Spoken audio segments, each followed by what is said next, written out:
जय श्री कृष्णा। आप सभी का मेरे चैनल पे बहुत बहुत स्वागत है। आज मैं आपको मोक्षदा एकादशी की कथा सुनाऊंगी।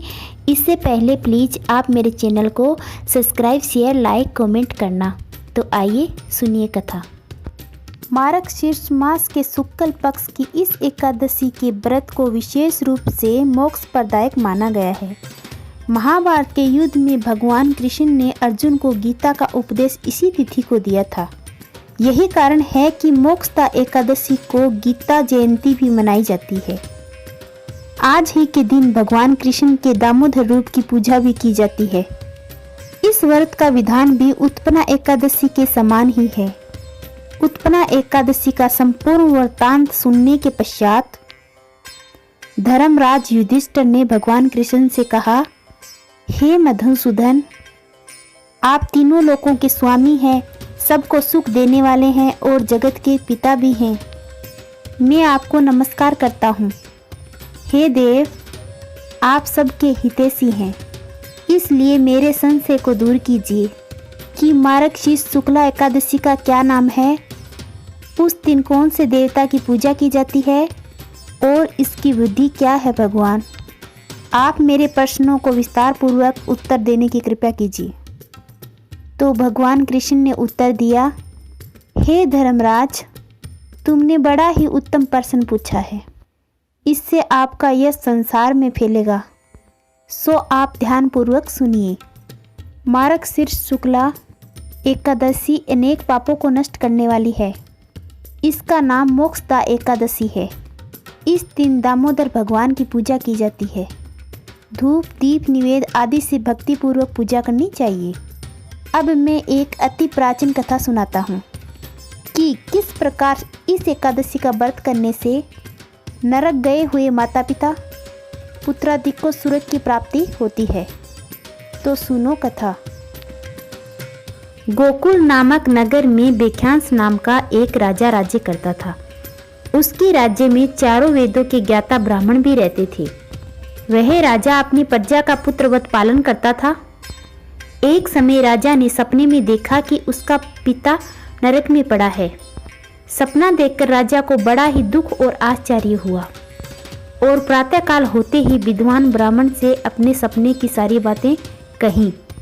राजा ने कहा, हे ब्राह्मण, रात्रि में सपने में मैंने अपने पिता को नरक में पड़ा हुआ देखा। उन्होंने मुझसे कहा, हे बेटा, मैं नरक में पड़ा हूँ, मेरी यहाँ से मुक्ति कराओ। आप लोग मुझे कोई ऐसा तप, दान, व्रत आदि उपाय बताएं जिससे मेरे पिता की मुक्ति हो जाए। उस पुत्र का जीवन व्यर्थ है जो अपने माता पिता तथा पूर्वजनों का उद्धार ना कर सके। एक उत्तम पुत्र जो अपने माता पिता तथा पूर्वजनों का उद्धार करता है, वह 1000 मूर्ख पुत्रों से अच्छा है। राजा के ऐसे वचन सुन के ब्राह्मण कहने लगे, हे राजन, यहाँ समीप ही भूत, भविष्य, वर्तमान के ज्ञाता पर्वत ऋषि का आश्रम है। आपके प्रश्नों का उत्तर वह भली भांति दे सकते हैं। ऐसा सुन के राजा पर्वत मुनि के आश्रम में गए। उस आश्रम में अनेक शांति चित योगी और मुनि तपस्या कर रहे थे। उसी जगह चारों वेदों के ज्ञाता साक्षात ब्रह्मा के समान पर्वत मुनि बैठे थे। राजा ने वहां जाकर उनको प्रणाम किया। पर्वत मुनि ने राजा के आने का प्रयोजन पूछा। राजा ने कहा, हे महाराज, आपकी कृपा से मेरे राज्य में सब कुशल हैं, परंतु अचानक एक विघ्न आ गया है जिससे मेरे हृदय में अत्यंत अशांति हो रही है। यह सुनकर पर्वत मुनि ने एक क्षण के लिए अपनी आंखें बंद की और भूत एवं भविष्य के बारे में विचारने लगे। फिर बोले, हे राजन, मैंने अपने योग बल से तुम्हारे पिता के सब कुकर्मों के बारे में जान लिया है। उन्होंने पूर्व जन्म में सोत के कहने पर अपनी दूसरी कामतुर पत्नी को ऋतुदान मांगने पर भी नहीं दिया था। उसी पाप के फल से तुम्हारे पिता को नरक भोगना पड़ रहा है। तब राजा बोले, हे महाराज, मेरे पिता के उद्धार के नियमित कोई उपाय बताएं।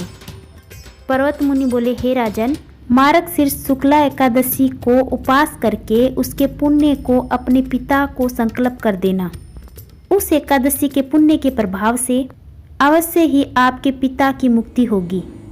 मुनि के वचनों को सुनकर राजा अपने महल में वापस आ गया और अपने परिवार सहित मोक्षदा एकादशी का व्रत किया। फिर उस उपास के पुण्य के प्रभाव से राजा के पिता को नरक से मुक्ति मिल गई और वह स्वर्ग में चले गए। मार्गशीर्ष मास के शुक्ल पक्ष की इस मोक्षदा एकादशी व्रत करने वाले को सभी दुखों से छुटकारा मिलता है, समस्त पाप नष्ट हो जाते हैं और अंत में उसको स्वर्ग की प्राप्ति होती है। इस व्रत से बढ़कर मोक्ष देने वाला अन्य कोई व्रत नहीं है। इस कथा को पढ़ने तथा सुनने से वाजपेयी यज्ञ का फल मिलता है। यह व्रत मोक्ष देने वाला तथा चिंतामणि के समान सभी चिंताएं दूर करने वाला। इतना कहकर भगवान श्री कृष्ण मौन हो गए। जय श्री कृष्णा।